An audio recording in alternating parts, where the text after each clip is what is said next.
First Squeezable Makeup dari Emina. Squeeze Me Up. First Squeezable Concealer. First Squeezable Brow Cara. First Squeezable Lip Gloss. First Squeezable Lip Matte. First Squeezable Mascara. Level up your makeup dengan Emina Squeeze Me Up, My Beauty Bestie.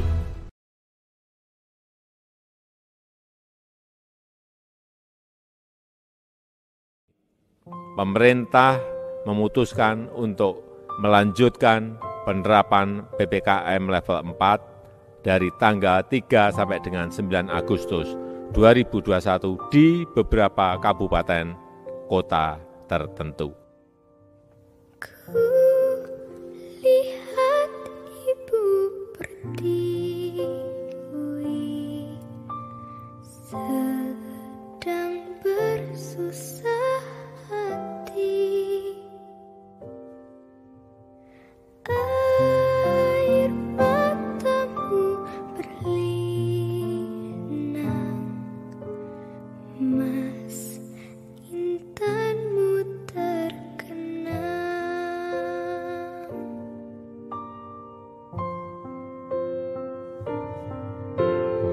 Hutan, gunung, sawah, lautan, simpanan kekayaan. Kini ibu sedang susah merintih dan berdoa.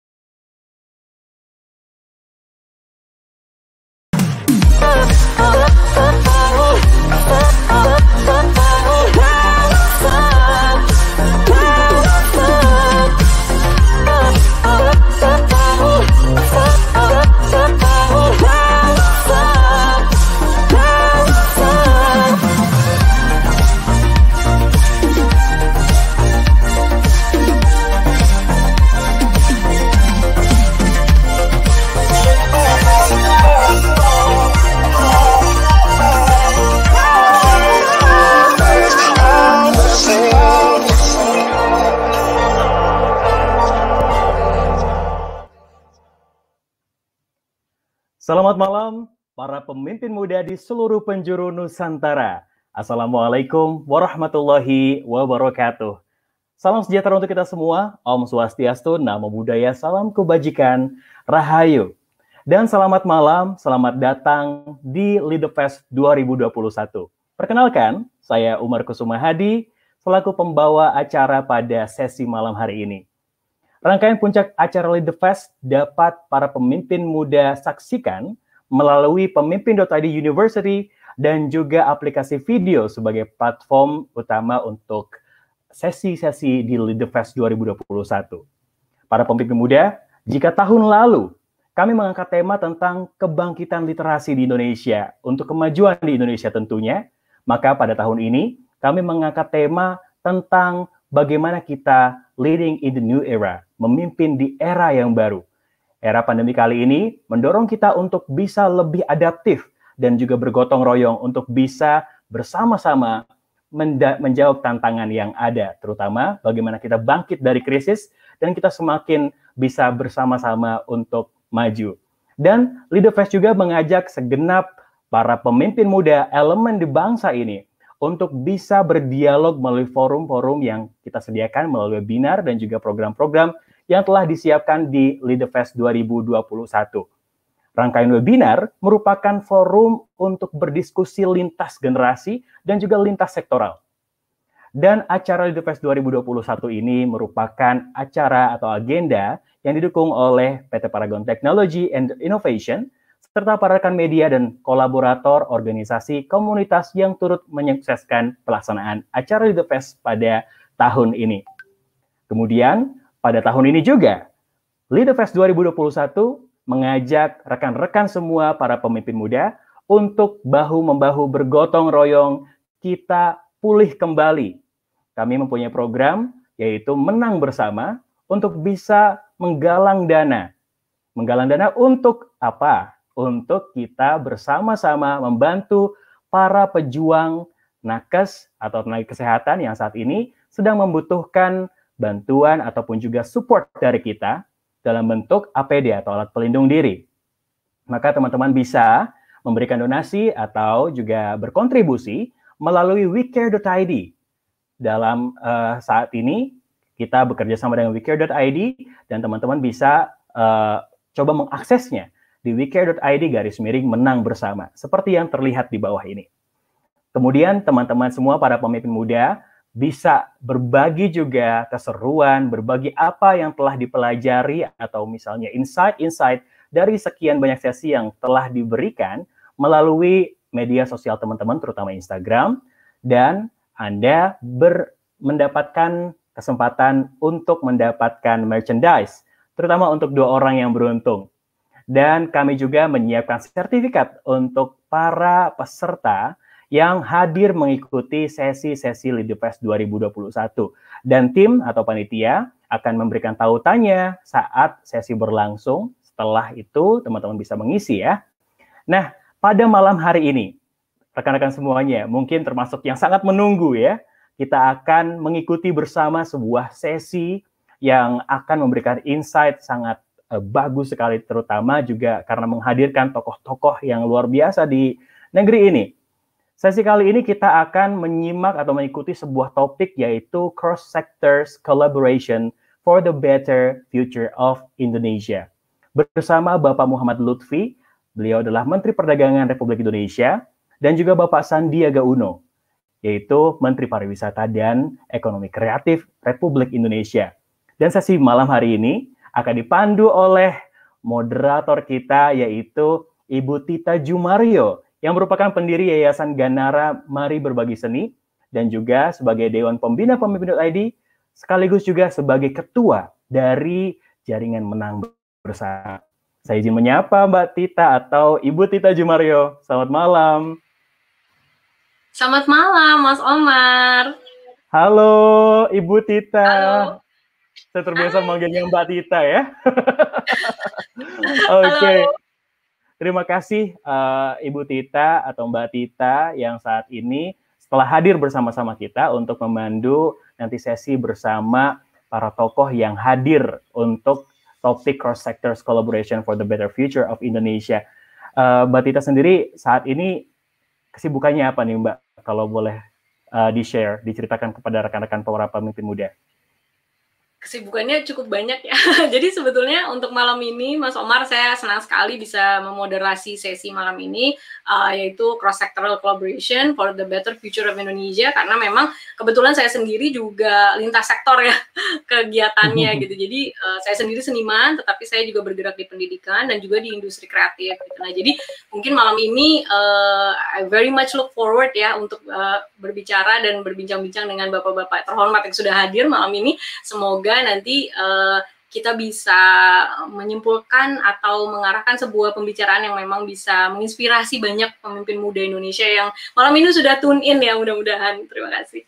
Baik, Ibu Tita, terima kasih untuk pengantarnya dan saatnya kita menuju ke sesi utama bersama Ibu Tita Jumario dan juga para tamu untuk malam hari ini. Kami silakan. Terima kasih. Terima kasih kepada Mas Omar yang sudah bagus sekali ya menjadi MC malam ini, telah membuka sesi webinar. Perkenalkan kembali, nama saya Tita Jumario dan saya adalah moderator yang akan memimpin untuk sesi malam ini.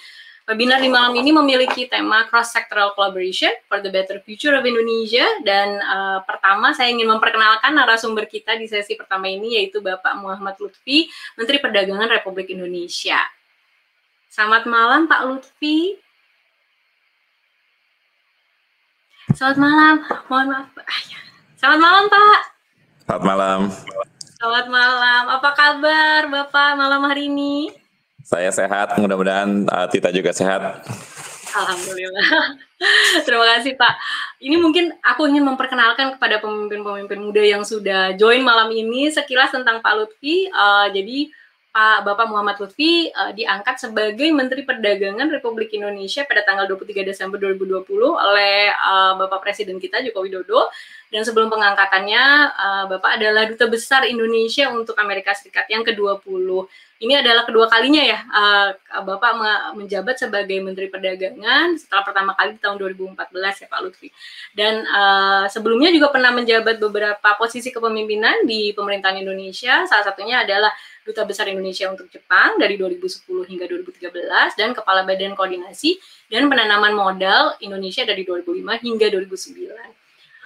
Bapak juga pernah memegang posisi Ketua Umum Himpunan Pengusaha Muda Indonesia atau HIPMI dari 2001 hingga 2004. Dan pada tahun 2008, Bapak Lutfi menerima pengakuan global dari World Economic Forum ketika dinobatkan sebagai salah satu yang global leaders bersama Larry Page dan Sergey Brin selaku pendiri Google. Luar biasa sekali Pak Lutfi, saya tidak sabar nih mau ngobrol-ngobrol malam ini.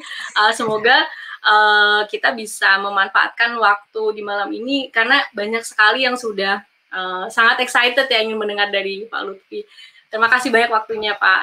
Nah ini mungkin aku ingin balik lagi nih sedikit refleksi balik ke waktu dulu sekitar 25 tahun yang lalu. Penasaran sih sebetulnya Pak gitu.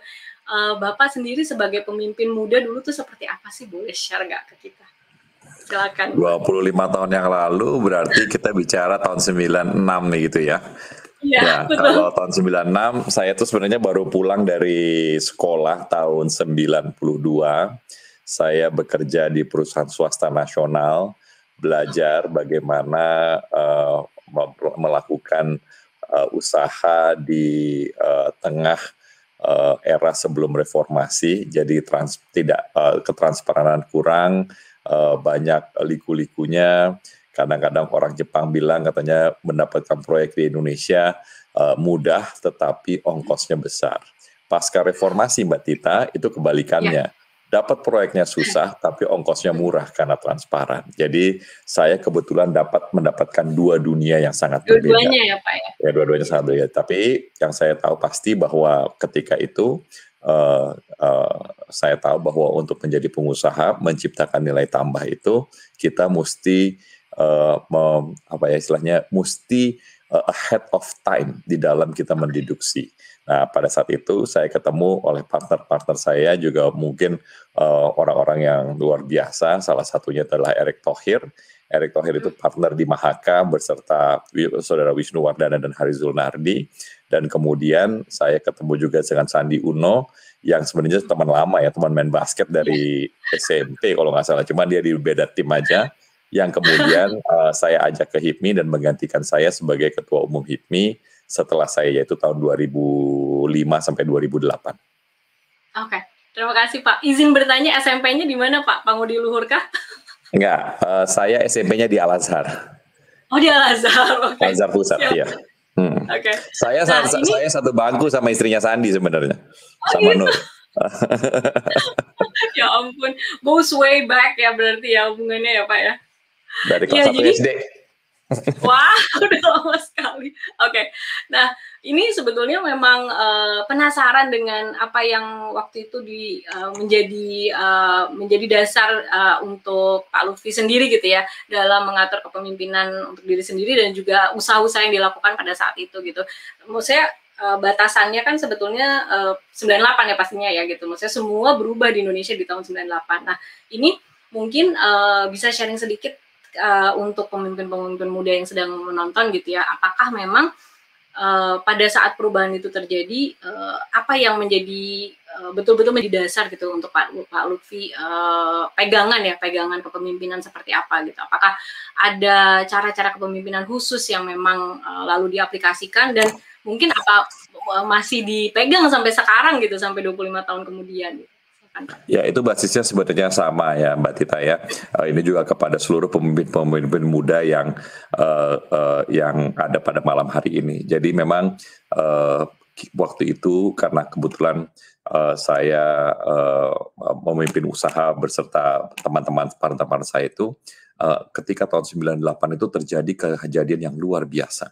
Yang saya prediksi sebenarnya sudah akan kejadian sejak tahun 90 ketika terjadi kongres Kongres Persatuan Mahasiswa Indonesia di Amerika Serikat. Jadi ini PPI Amerika Serikat pada saat itu. Saya memimpin kongresnya, saya ketemu Eric di situ, ketemu Sandi di situ, dan ketemu banyak pemimpin-pemimpin muda tahun 90 itu. Bahwa ketika kegiatan ekonomi itu tidak berlangsung dengan adil gitu kan ya, maka akan terjadi suatu perpecahan, dan perpecahan itu terjadi pada tahun 98. Apa yang terjadi Mbak Tita pada saat itu? Saya lihat di depan mata saya, ketika itu saya masih ketua HIPMI Jaya pada saat itu. Pengusaha-pengusaha itu yang tadinya yang di atas turun kelas menjadi pengusaha kelas menengah, bahkan utangnya banyak yang kehilangan struktur daripada usahanya, yang menengah menjadi kecil, yang kecil menjadi mikro, yang mikro menjadi gurem. Jadi banyak teman-teman saya, pengusaha-pengusaha muda pada saat itu yang sudah pakai celana jeans dan sudah tidak tahu lagi mesti kemana. Dan yang paling menyedihkan pada saat itu Mbak Tita adalah karena waktu itu pengusaha kelas menengah kecil itu menurut undang-undang BI-nya karena mereka berisiko tinggi, mereka mesti memberikan boreh atau jaminan kepada pinjaman yang mereka dapatkan itu 110-150% dari pinjamannya. Jadi apa yang kejadian pada saat itu? Yang kejadian adalah yang konglo-konglo yang gede-gede itu karena mereka jaminannya itu adalah personal guarantee yang tidak bisa dieksekusikan oleh bank, tetapi pengusaha muda seperti teman-teman saya itu semua dieksekusi aset-asetnya. Bisa dibayangkan semua orang tidak bisa bayar hutang, dan sebagian dari mereka itu adalah pensupplier kepada pengusaha-pengusaha besar, tidak dibayar oleh pengusaha besar, kemudian mereka tidak bisa membayar utangnya, karena itu biasanya konglomerat punya juga bank-bank gitu kan ya, yang konglomeratnya nggak bayar, terus tiba-tiba mereka nggak bisa bayar kepada banknya menyita asetnya. Saya marah luar biasa. Saya sama Sandi itu berdua itu, karena Sandi itu ketua kompartemen daripada permodalan, saya samperin itu seluruh dirut bank itu berkelahi pokoknya Mbak Tita. Satu saat saya berkelahi, saya ingat saya berkelahi Pak Ginanjar waktu itu Menko Perekonomian didampingi oleh Pak Robi Johan Dirut Bank Mandiri, kemudian Menteri BUMN-nya namanya Pak Andri Abeng. Saya ingat saya waktu itu umur berapa ya, 28, 29. Saya marah sekali, saya banting itu meja. Saya bilang karena Pak Robi Johan pada saat itu masih bilang tentang capital formation, tentang orang mesti begini, mesti begitu. Sedangkan yang gede-gede pada saat itu hanya membayar 9 sen per dolarnya. Yang UKM-nya itu bayar hampir 85% daripada utangnya dalam masalah penyelesaian utang tersebut. Tetapi saya juga melihat bahwa ketika ada kesulitan itu tentunya ada opportunity. Jadi Mbak Tita, saya juga ceritakan gitu ya. Pada tahun 98 itu ekonomi Indonesia turun, yang tadinya per kapita $1.000 per kapita, ekonomi Indonesia turun menjadi 463. Pada saat itu Mbak Tita, semua orang bilang bahwa Indonesia akan menjadi failed state, Indonesia begini, Indonesia begitu. Tetapi apa yang kita kerjakan? Kita reformasi, kita disiplin, kita desentralisasi, kita demokratisasi. Apa yang kejadian? 20 tahun kemudian, pada tahun 2018, Indonesia pendapatan per kapitanya tumbuh dari $463 per kapita menjadi $4.051. Artinya tumbuh 10 kali lipat, 1000%. Nah, ini menyebabkan Indonesia pada tahun 2018 lalu menjadi kelas menengah dunia. Dan sekarang ini tantangan kita Mbak Tita adalah kita mesti 3 kali lipatkan pendapatan per kapita kita untuk menjadi negara maju. Apa yang kita mesti laksanakan? Untuk keluar dari middle income trap ini, kita mesti mengerjakan 2 hal, yaitu investasi di infrastruktur, dan yang kedua adalah alih teknologi. Jadi ini tantangan-tantangan ini mesti diketahui oleh pemimpin-pemimpin muda. Oleh sebab itu kalau kita lihat, kita lagi membangun infrastruktur yang luar biasa, dan ini adalah challenge kita. Dan saya waktu itu sudah mengatakan bahwa pada tahun 1990 kita akan duduk sama-sama. Jadi untuk membangun negara. Dan tahun 98 kejadian, sejak tahun 2005 join pemerintahan. Pada saat itu saya umurnya baru 35 ya, Mbak Tita ya, 36 tahun. Dan itu sudah menjadikan titik berat kita untuk bisa memajukan negara. Karena itu yang dikatakan sama orang Amerika. Kalau bukan kita, terus siapa? Kalau bukan sekarang, terus kapan? Betul Pak. Aduh, makasih banyak Pak Lutfi. Ini banyak banget ya yang kita sebetulnya secara sejarah kita juga belum tahu gitu ya. Jadi membayangkan nih Pak Lutfi 28 tahun yang mungkin sudah emosi ya Pak ya gitu pada saat itu. Tapi memang sebetulnya Tanya Sandi nanti Sandi habis ini ya. Tanya Sandi, saya banting meja itu depan Robi Johan itu. Robi Johan itu kebetulan ayahnya teman saya. Sampai beliau meninggal nggak mau ngomong sama saya tuh Mbak Tita. Masih ini ya. Tapi memang saya sebetulnya penasaran nih Pak gitu. Maksudnya ini tadi luar biasa sekali sih. Saya merasa sangat privilege ya gitu mendengarkan cerita ini gitu. Tapi kalau untuk sekarang gitu ya, yang tadi diinformasikan gitu ya, maksudnya kita sudah melaksanakan reformasi, lalu kita juga disiplin bangsa Indonesia, lalu demokratisasi, desentralisasi gitu. Nah, sekarang sebetulnya kalau misalkan kita melihat generasi muda sekarang gitu, tenaga kerja muda sekarang gitu, apa yang kira-kira bisa dibawa dan bisa didorong? Apalagi dengan kondisi yang sekarang yang memang mungkin kita kembali lagi kepada krisis, tetapi berbeda ya gitu. Maksudnya ini kan krisis global gitu. Nah, kira-kira apa ya Pak yang mungkin bisa disampaikan ke pemimpin-pemimpin muda? Saya paham gitu bahwa sebenarnya untuk semua yang menonton background-nya macam-macam nih. Jadi mungkin aja masih mahasiswa atau mungkin baru lulus atau juga baru memulai usaha gitu. Mungkin Pak Lutfi bisa memberikan arahan. Jadi saya tentunya seperti saya bilang tadi, tantangan Indonesia ini ke depan itu kita mesti keluar dari jebakan kelas menengah. Seperti saya utarakan tadi, yang bisa mengeluarkan kita dari jebakan kelas menengah itu adalah pertumbuhan ekonomi karena kita harus membangun infrastruktur, dan untuk mengeluarkan daripada production possibility frontier adalah kita mesti alih teknologi. Dan alih teknologi itu berbasiskan mestinya vis-a-vis dengan yang disebut dengan pendidikan. Nah, jadi kalau kita lihat sekarang ya Mbak Tita ya, ini angkanya sekarang. Angka kita itu dari 25 juta orang yang masuk SD kelas 1 setahunnya, kita itu pada tahun yang sama hanya menghasilkan 9,6 juta orang yang lulus SMA. Jadi artinya 15 juta itu lost in emission. Kasarnya tidak berhasil menyelesaikan pendidikan tahun ke-12-nya.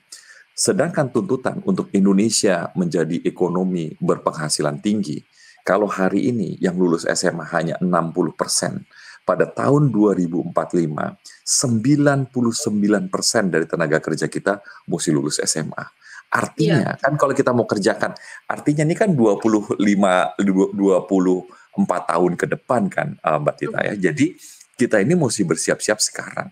Permasalahannya, ini bukan kita bangun SD-nya, bangun sekolah biayanya besar tapi kita punya uangnya.